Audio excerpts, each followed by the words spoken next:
iyadoo laba maalmood oo kaliya ay ka hadheen doorashada golayaasha deegaanka ee dalka ayaa waxa isa soo tarayaan baaqyada loo dirayo xubnaha shughulka ku leh doorashooyinka golayaasha deegaanka kuwaas oo ay ka mid yihiin guddiga diiwaangelinta ururada siyaasadda komishanka doorashooyinka qaranka xukuumadda Somaliland iyo ururada iyo asxaabta qaranka iyo sidoo kale shacabweynaha reer Somaliland oo ka qayb qaadanaya doorashooyinka ururada Somaliland oo ah madal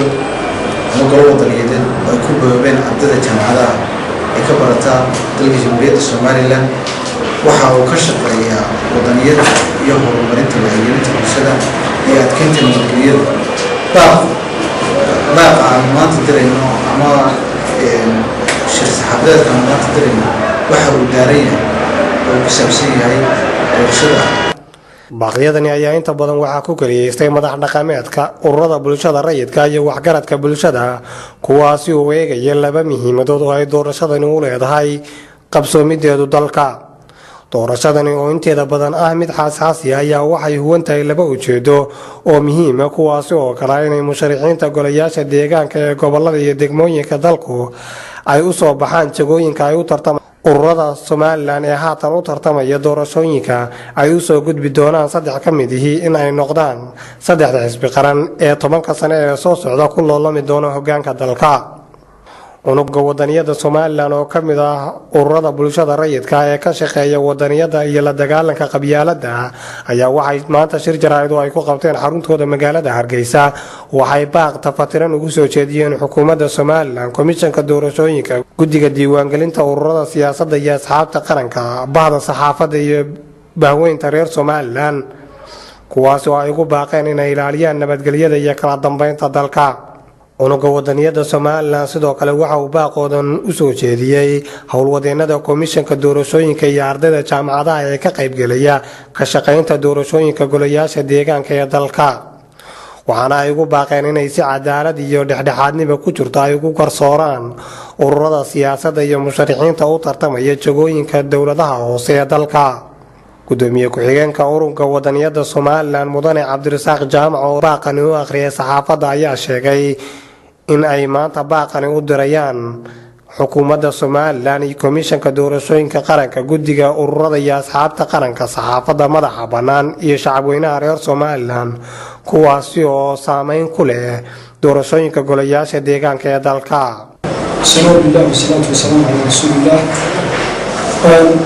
السلام عليكم ورحمة الله تعالى وبركاته. إلهي الله سبحانه وتعالى كان يسوق السنة. مركب الله خمر أيام بعض الصحافة السومالية قيمة كردون. ما أنت هل كان مصاب بوتين. سير مركب فرين هذا وطنيات قصة بصنع الله يشوفه. الروج أرسل لما مسؤولين في السومالية المركز صار كرسويين. كارهان أنت قصة عندك كودي سير ما أنت أوديها. إن عدك أودي تاسخر حلالة. ينتو ديارنا دورتو شعب كود كسوي سعود إني فرنت من جالسيان أربعة من هذين بعض الصحافة بعض ما أنت قوة هاي سو سنتي مخاطر كل رجل تعديل هاي له استير وتقبلش نوفمبر وما أنت مالك من يحكي وخاطر كل عدونتا دورشوين كي كورياش الديجان كسومالنا أو نقص دورنا حد ما ماذا قولها الديجان كدلك يدلك وشغل دورنا ما كا بعض ما أنت كلها ضياء حكومة جمهورية Somaliland وكلها ضياء أصحاب اليوم ترتميسا وكلها ضياء شعب كرير Somaliland وكلها ضياء صحافة قوية الكردون وكلها ضياء كوميشن كيديو يوجد الديوانجلين تورد يا أصحابي وبهرين وحن واقع درينا وأن لحظ لنا نرجعين كنا أتكلم حكومة جمهورية Somaliland وقال كوي هاي وزارة أحمد محمد السيلاني إن أي ذلك المسؤولين إلى أن تنبتقليل إن أي هيهم بحاول قرام سنبو إلى أن محانا بتقليل قرامك إن بدو إلانيين وأنا إلى أن دونا أن تكرسي فرديان وأنا متكم يدو تشدوك وقوة حكومة الله دورت وحنقوات كأن حكومة جمهورية Somaliland إن نحن النقطة حوصة بحدرة ما أنت أن تاجن هاي إلى أن نسوق سياسي نبتقليل نسوق سياسي ومتكم إذا قد سعد كديمقراطية dalka Soomaaliya ay ka yihiin doorashooyinka maanta dalka hirgeliyay xukuumadda waxaan ku adkeenaynaa mar labaad iyo mar saddexaadba inay heegan buuxa u galaan oo heegan buuxa geliyaan nabadgelyada qaranka maadaama maanta doorashada maanta geliyay aad iyo aad uga baaxad culus tahay ay ka weyntahay doorashooyinkii hore marka loo eego tirada ururada tartamaya iyo musharaxiinta tartamaya. intaa haddii halka kaga baxno waxaan marka xigtaa aan baaq u diraynaa ururada iyo asxaabta uu tartan ka dhexeeyo. waxaa saa madoogtii maanta dalka u tartamaya 7 urur oo isugu jira 2 xisbi qaran oo hore iyo 5 urur cusub oo maanta aynu oranayno waa 7 urur oo siman. marka xagga cadaaladda loo eego waa 7 urur oo siman oo sugaya sidii ay 3 xisbi qaran isaga soo saari lahaayeen. waxaan u sheegaynaa ururadaas tartamaya inay anagoo u hambaliyeen sidii wanaagsaneyd ee ay uga qayb qaateen ololihii doorashooyinka golayaasha deegaanka oo rajeynayno nin walba dadaalay intuu dheeran kariyo dheeriyey shacabkiisa qanciyey wixii uu markaasi uu ku soo baxo dalka u qabtan ay u soo bandhigeen anagoo taa ugu hambaliyeen. waxaan aad iyo aad ugu adkaynaynaa oo farayna inay sidoo kale ay u diyaargaroobaan guul iyo guuldaro wixii ay doorashada ay soo saartay. sababtaa ujeedada doorashada loo gelaya waa in la kala dheereeyo. laba dhagax haddii la isku dhufto mayn baa burbura. 7 waxaynu aaminsannahay u hubnaa inaan 7 dalka u soo baxay. waxaynu sugaynaa waa 3 xisbi qaran. waxaan idinku adkaynayna oonu hogaamiyayaasha urur iyo musharaxiinta tartamaya guud ahaan asxaabtaa soo bixi doonta intaba aan runtii aan ku adkaynayna inay u hoggaansamaan oo si buuxda u aqbalaan natiijada ka soo bixi doonta doorashooyinka aynu gelayna haddii ilaahay lahdo. waxaanu xasuusinaynaa waxaa muddooyinka hadda la hadalhaya inay jiraan shakhsiyaad haddii ay doorashada ay ku guulaysan waayeen u hanqaltaagaya inay markaasi dal ka boqolaan oo ay siyaasadooda wax ka bedelaan oo ay Soomaaliya markaasi lagu xamanayay siyaasiga halka wax ka waayay oo Soomaaliya waxa lagu digarbaday. taas waxaan muujinaynaa waa fursadii aynu ku kala baran lahayn muwaadinka dhabta ah iyo muwaadinka ay dantu wado ee dantiisu ay ka weyntahay danta qaranka. walaalayaal waxay idin sheegayaan danta maanta aynu halkan ku leenahay waa danti midnimo wadajir isku duubni wadareed ayuu horumar ku gaareen. ninka maanta halkaa xilmarku ka waayay loo aanaynayo ama lagu xamanayo xamar buu socdaa. marka hore Soomaaliland shirqool buu la doonayay. marka hore Soomaaliland shirqool buu la doonayay in laga badiyo guul badan koox. waxaan u sheegaynaa dalka Soomaaliland wuxuu soo maray halgan aad u qaraar oo halgankii xornimo-doonka oo maanta aynu ku soo gaarnay nabadgelyada aynu doorashooyinka iyo dimuqraadiyadda aynu ku hirgelinay. waxaynu maanta u wada helanahay dhammaan xukuumad shacab iyo asxaab baan u helanahay sidii loo geli lahaa halgankii kaa xigay oo ahaa halganka horumar-doonka. halganka horumar-doonka dabadiisi waynu haynaa aynu si wanaagsan uga wada qayb qaadana. waxaan leenahay walaalayaal kii halgami lahaa iyo kii ka hadli lahaayo kii hungurigu leexshay hawlaasho luqunto hadyigii jihaado taariikhdu way hari waana kala hufmaysaa. Soomaaliland guushu way u haraysaa. taasaan ogaado ayaan dhammaantood aanu leenahay ururada tartamaya.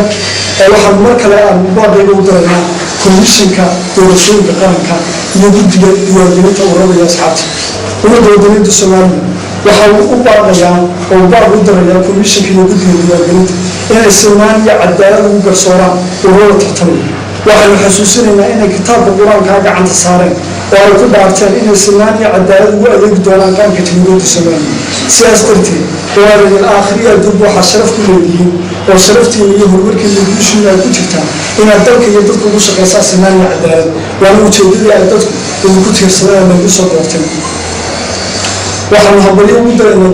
komishinka doorashooyinka qaranka oo la ogyahay maanta dal iyo dibadba looga hambalyeynaya sidii wanaagsaneyd ee ay u qabteen doorashooyinkii lagu soo dooranayey kuraasta madaxtooyada ee ay ku soo baxday xukuumadda maanta dalka u talisa ee hoggaanka u yahay madaxweyne Axmed Maxamed Silaayo. sidii wanaagsaneyd doorashada uga qayb qaateen iyo si ka wanaagsan ayaynu maanta idinka fadhinaa ayaan leenahay komishinka doorashooyinka iyo guddiga diiwaangelinta.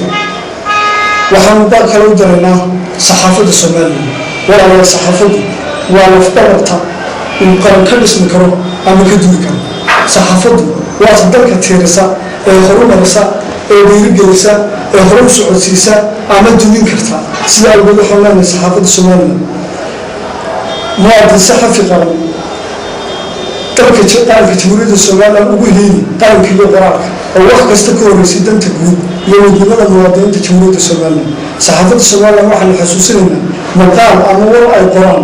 oo ay bulshada u gudbiyaan inuu keeni karo dagaal ama burbur aan laga soo kaban. sidaa darteed muwaadin maanta xaaladdu way adag tahay inaynu gacmahaas qabsanno oo qaranka u helino ayaanu saxaafadda kula talinaynaa waa ogtiin nabadgelyadu waa horumarka iyo lafdhabarta dalku taagan yihin haddii nabadgelyada waayo saxaafaddu ma jiri mayso si awgeed saxaafadda guud ahaan qaybeeda kala duwan waxaa lagu baaqaynaa inay si wanaagsan uga qayb qaataan doorashooyinka dalka hirgelaya iyo sida nabadgelyada loo wada dhowri lahaa unuga wadaniyada Somaliland ayaa sidoo kale saaka waxay ugu baaqeen bulshooyinka reer Somaliland in aysan ku celcelinin codbixinta isla markaasna ay xaq u leeyihiin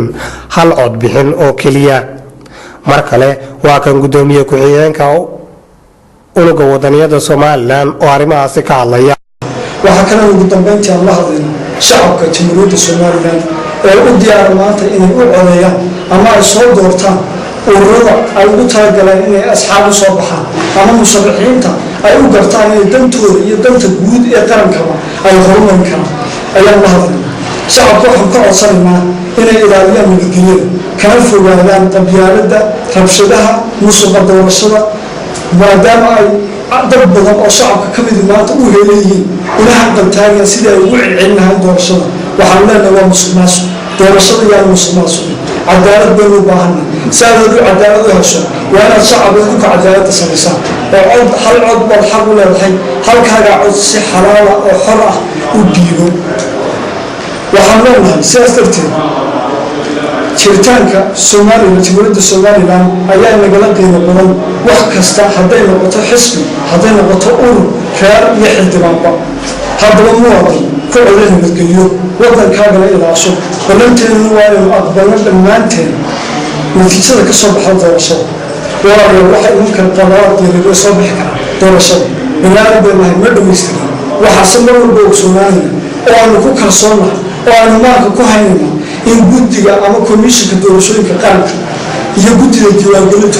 intuba inay dalkan iyo dalkan kitaabka ugu dhaarteen inay si cadaalad ku jirto oo sinaan ku jirto ay ugu shaqayn doonaan dhammaan ururada tartamaya inagoo taa maanka ku hayna waxaynu aaminsanay binaadamku ma dhamaystirna qabalaadeeda way ka soo bixi karaan doorashada waxaynu nahay dal curdin oo soo kacaya doorasho kasta oo galnaa waxbaynu baraysay qabalada kasta doorashooyinka imaad waxaynu u baahnay inaynu ka faa'iidaysano oo aynu kuwa kale ugu dhigano sidii loo sixi lahaa walaalayaal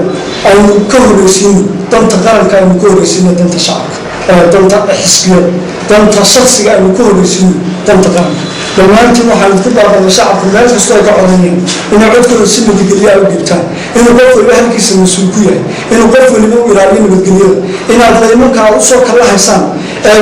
safka iyo cadceedaha u taagnaanaysaan nabadgelyadu qof waliba uu xil iska saaro iskii isaga saareen wax kasta oo nabadgelyada dawlacinaya in si wanaagsan loogu wada howlgalo waxa kalena baa ugu darayna dhammaan howlwadeennada komishinka doorashooyinka qaranka ee ka howlgelaya xarumaha doorashooyinku ay ka dhacayaan guud ahaan gobolada iyo degmooyinka dalka oo aan oran karno waa ardaydii ama waa daa'irtii dalka u soo kacaysay ee mustaqbalkan u dhismayay oo aan ilaahay u mahadcelino marka labaadna komishinka iyo howlwadeennada iyo dadkaas siday u gartaan in dhalinyaradu ay firfircoon yihiin oo howlahaasi ay iyagu soo saari karaan sidii ay uga qayb qaateen doorashadii madaxtooyada ee qiimaha lahayd ayaa maanta waxaanu faraynaa ardayda kala duwan ee meel kasta ka shaqaynaysa inay cadaaladda ilaaliyaan inay dadka ay u hayaan goobaha u maamulayaan inay si wanaagsan oo sinaan oo soo dhaweyn ay u soo dhaweeyaan aad iyo aad baan runtii ugu mahadnaqaynaa marka xigta saxaafadda Somaliland ee halkan ugu soo booqatay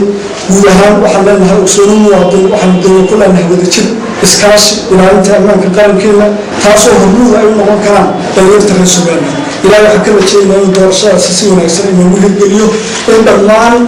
shacabka reer Somaliland meel kastoo ay joogaan asxaab urur iyo shacabka in lagu wada qanci doono wixii ka soo baxa ama natiijada ka soo baxda doorashadaasi aynu geli doono haddii ilaahay idhaahdo wasalaamu calaykum waraxmatullaahi tacaala wabarakaatu si kastaba ha ahaatee baaqani ayaa noqonaya kii ugu cuslaa ee ay bulshada reer Somaliland u soo jeediyaan doorashooyinka golayaasha deegaanka oo la filayo inay dalka ka qabsoomaan 28 bisha November ee sanadkani